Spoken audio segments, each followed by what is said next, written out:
Crouse.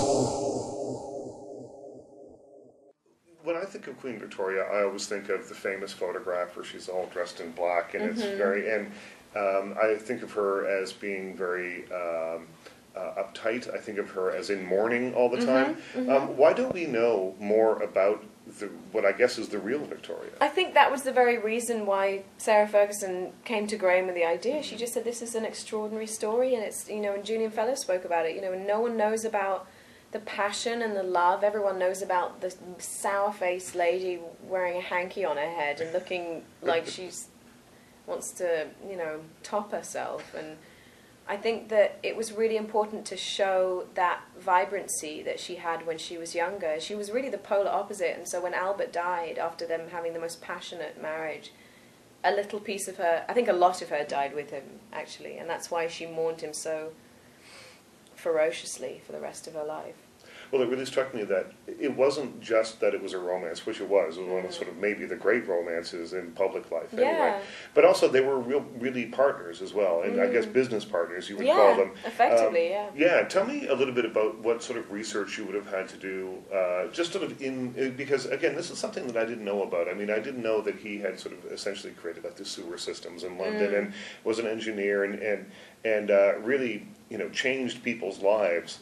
In he ways did. that He was still the one. touches I mean, people. Albert was the one who effectively created Victoriana. I mean, he was the one who had been educated in social reform and architecture and all kinds of things. So I think he was very much Victoria's greatest achievement, because I think without him it would have been a very different reign that she had, and I'm sure she would have made some more emotionally reckless decisions without him to come in with that educated, number-crunching mind to kind of counteract her feistiness and instinctual emotion. And I think together they really neutraled each other out. And they were, to speak in a very modern way, crazy about each other. Right. Well, it's interesting to see you turn from, you know, a 17, 18-year-old girl in the movie. We follow you till you're about 20 or 21 probably in the film, do you think? Or, No, a bit older. I think it kind of cuts at the end to probably when she's about 25, when the baby and, you know. Right, and we see the leaving the clothes out and things in the little tubs of hot water only, and things. But to see, one of the things that I was grabbed by this film was that it's a period piece that has a very modern sensibility, and what we're seeing here is a young woman really coming into her own, and that's kind of, you know, beyond the history and beyond the love story. That was the story for me, is to see this woman who is really coming into herself and makes some bad decisions. But she's a teenager, which people forget. And I guess what I was going to say is that you know, at 18 years old, you think you know everything. Yeah, you do. And she learns in kind of a difficult way. No, there's a kind of cavalier attitude that teenagers have, and the casual attitude towards saying the wrong thing or doing the wrong thing. And I honestly don't think, because she grew up in a very oppressive, lonely way, away from the court and the social graces and etiquette, she had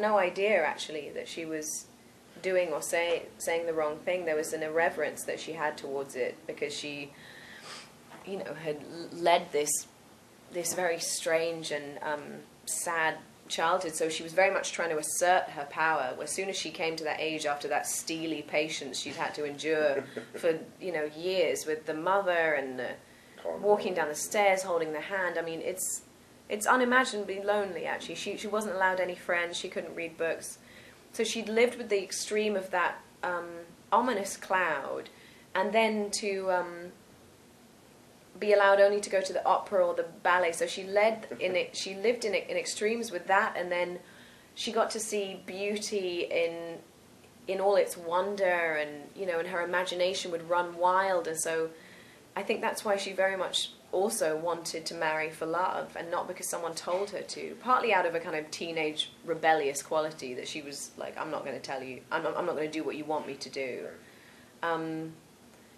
But I think that she was a forward thinker, she was a modern thinker for that time. She wasn't willing to conform to any constraints that people were telling her to.